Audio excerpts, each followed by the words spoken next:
आज का मेरा वीडियो सैलरीड एम्प्लॉय के लिए है जो हर महीने के आखिर में सैलरी पाते हैं अपने काम के बदौलत।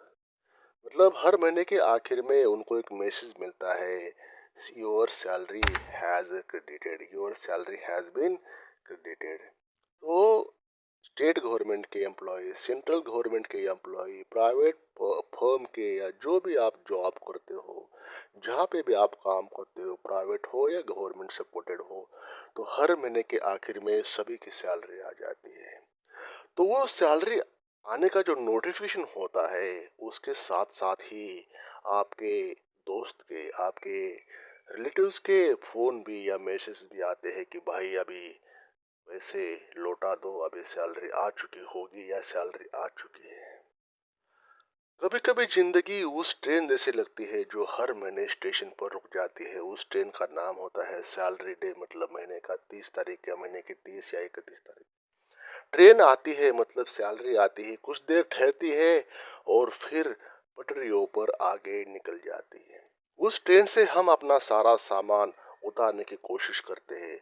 बच्चों की फीस हो गई, घर का किराया हो गया, ईएमआई जो भी है, बिजली पानी का बिल, घर का राशन एटसेट्रा, जो भी आपके ज़रूरी चीज़ें होती है। लेकिन जब तक हम समझ पाते हैं, ट्रेन आगे निकल जाती है और हमारे हाथ खाली रह जाते, मतलब बैंक बैलेंस पूरा खाली हो जाता है। और फिर उस खाली हाथ को देखकर कोई दोस्त, कोई रिश्तेदार आपके सामने खड़ा हो जाता है, भाई मेरे पैसे कब लौटा रहे हो। वो हो सकता है व्हाट्सएप के जरिए मैसेज कर रहा हो, ईएमआई के जरिए कर रहा हो, या कॉल करके कर रहा हो, या मैसेज कर रहा हो। आपके मन में अपराध बोध है कि उसका पैसा देना है, उसका पैसा मैंने क्यों लिया। आपका दिल कहता है कि किसी का पैसा दबाना गलत है, किसी का पैसा रोकना नहीं है, सबके पैसे वापस करना है जिसके भी आपने उधार लिए थे। लेकिन जेब कहती है कि अभी तो खुद जीने के लिए पैसे आपके पास नहीं है, अभी तो आपके पास खुद का घर चलाने के लिए पैसे कम है।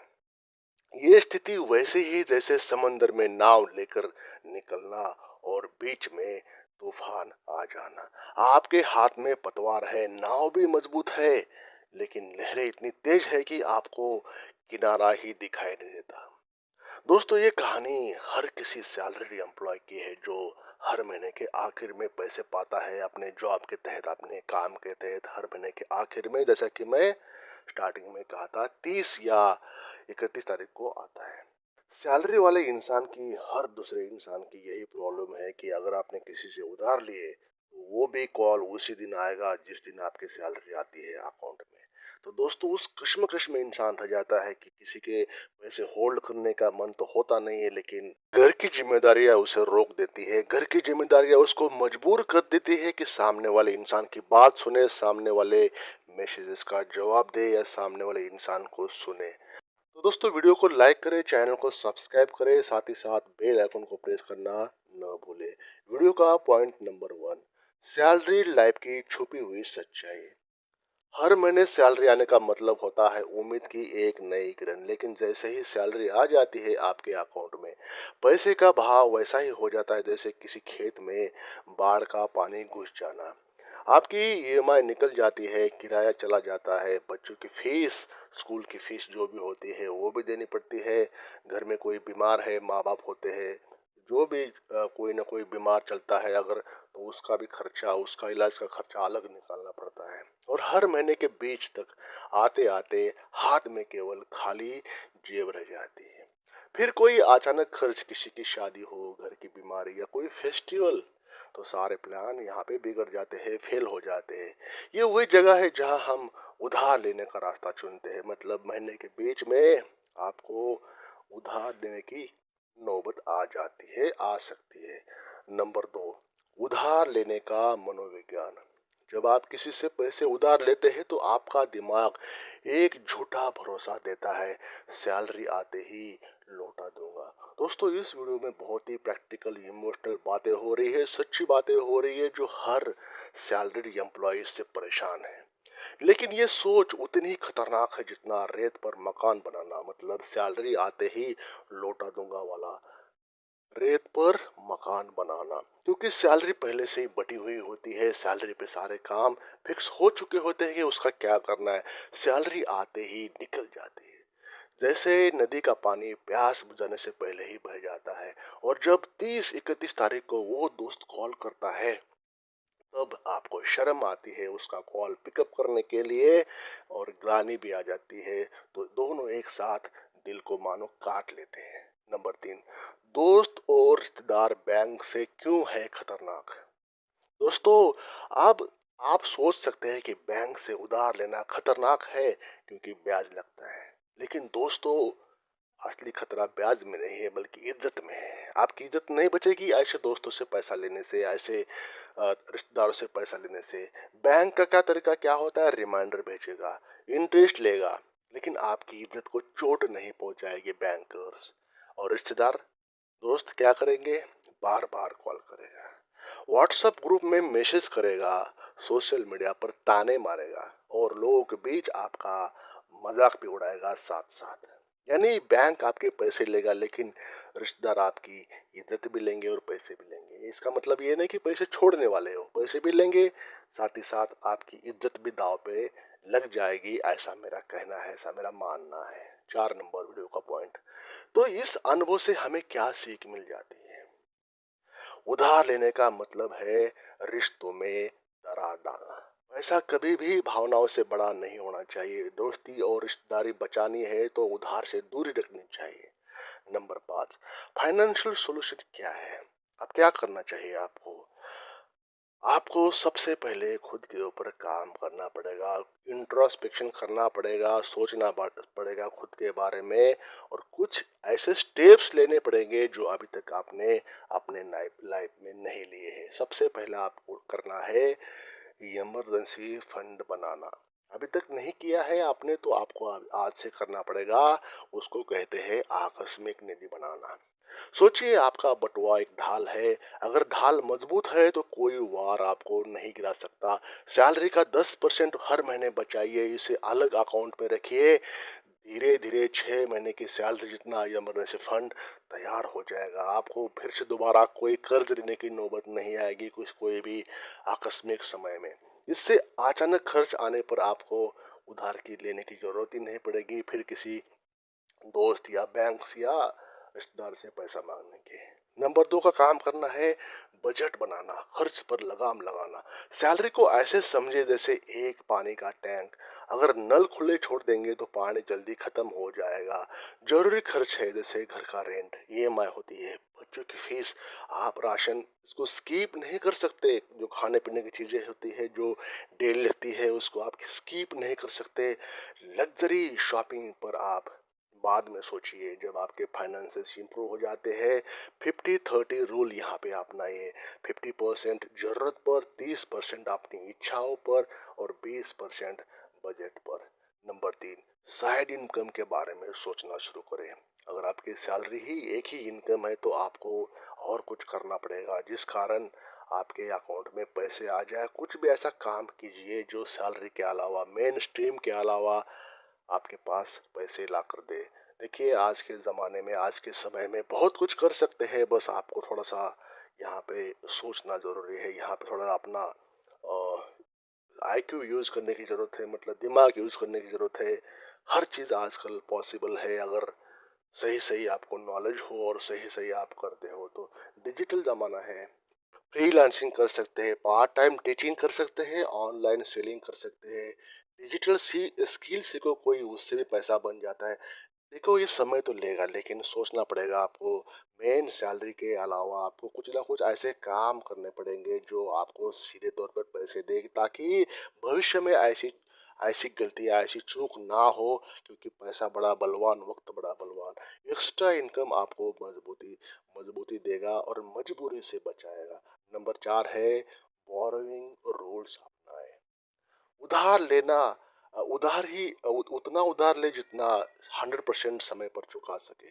क्लियर लिखित कमिटमेंट करे। दोस्तों से और रिश्तेदारों से कंप्लीटली ना करे। लोन नहीं लेना है उनसे, बोरोइंग नहीं लेना है, बैंक से ही अप्रोच करे। वही आपको सही सोल्यूशन है। पहली बात तो लोन डेट कर्ज ना करे, लेकिन जरूरी है तो बैंक के पास ही अप्रोच करें। नंबर 5 है रिश्तों को पैसे से बचाइए। दोस्तों और रिश्तेदार आपके जीवन की किताब के सबसे कीमती पन्ने होते हैं। उन पर पैसों की स्याही कभी मत गिराइए। रिश्ते भावनाओं से चलते हैं, पैसे से नहीं। पैसे का लेन देन उस भरोसे को तोड़ देता है रिश्तों में और दोस्तों में। अच्छी दोस्ती टूट जाती है पैसा जब बीच में आता है। अच्छे रिश्ते टूट जाते हैं जब पैसा बीच में आ जाता है। मेंटल हेल्थ और सेल्फ रिस्पेक्ट एंगल। जब आप जब आप पर उधार चुकाने का दबाव होता है तब केवल पैसे की कमी नहीं होती, आपकी नींद, शांति और इज्जत भी दाव पे लग जाती है। बार बार कॉल और मैसेज से तनाव बढ़ जाता है। सोशल मीडिया पर इंसल्ट जैसे सेल्फ कॉन्फिडेंस टूट जाते हैं और फैमिली भी इनडायरेक्टली सफर करती है। इसलिए फाइनेंशियल प्लानिंग सिर्फ पैसे के लिए नहीं बल्कि मेंटल पीस के लिए जरूरी है जब आप ऐसे मैटर में होते हो। नंबर 7, अगर पहले से ही फंस चुके हैं तो क्या किया जाए। दोस्तों पहली बात तो आपको ईमानदारी से एक्सेप्ट करना पड़ेगा, स्वीकार करना पड़ेगा। साफ कह दीजिए सामने वाले को, मैं दिक्कत में हूँ, मैं प्रॉब्लम में हूँ, मैं पूरे पैसे दे नहीं पाऊंगा, इतने ही स्पेयर कर पा रहा हूँ, मैं तुझे दे दूंगा लेकिन अभी मेरे पास पैसे नहीं है। नंबर 2 है इंस्टॉलमेंट में लेते दीजिए उसको। जो भी पैसे हैं छोटे छोटे अमाउंट में दे दीजिए, खत्म कर लीजिए उस बात को। रिटर्न अग्रीमेंट कीजिए। अगर बार बार ताने मारता है, कुछ करता है तो आप रिटर्न में ले लीजिए ताकि सामने वाला बार बार तंग ना करे। नो मोर बोरोइंग रूल। दोस्तों अगर कर्ज को फिनिश करना है तो सबसे पहले रूल पे काम करना पड़ेगा कि इसके आगे कोई लोन नहीं, कोई कर्ज नहीं है, ना बैंक से, ना दोस्तों से, ना रिलेटिव से। एक बार निकल गए तो फिर कभी उस रास्ते में मत जाना दोस्तों। नंबर 8, वीडियो का पॉइंट नंबर 8, एक कहानी से सबक।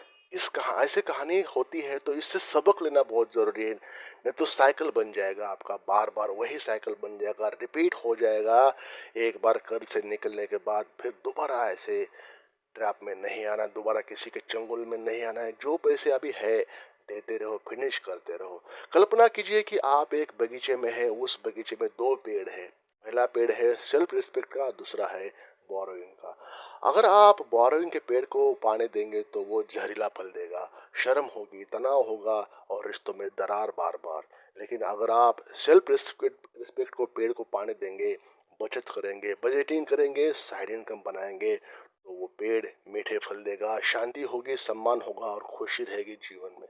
तो चुनाव आपके पास है, आपको पता है करना क्या है। लेकिन कभी कभी इंसान ना ट्रैप में आ जाता है, पता होने के बावजूद भी डिसीजन नहीं ले पाता। या कभी कभी ऐसे, अभी हम ऐसी दुनिया में जी रहे हैं जहाँ पे शॉपिंग का ज़माना है, बाइंग का ज़माना है। तो इस झमेले से आपको बचना होगा, इस कहानी से आपको बचना होगा। पैसे को बचत करने के साथ साथ इन्वेस्टिंग भी करना पड़ेगा और स्पेंडिंग करने के ऊपर कंट्रोल भी करना पड़ेगा। तो दोस्तों पैसा आना और जाना जिंदगी का हिस्सा है, लेकिन इज्जत, आत्मसम्मान और रिश्ते ये खो जाएंगे तो दोबारा नहीं मिलने वाले। क्योंकि एक बार रिश्ते टूट जाते हैं तो वो कांच की तरह होते हैं।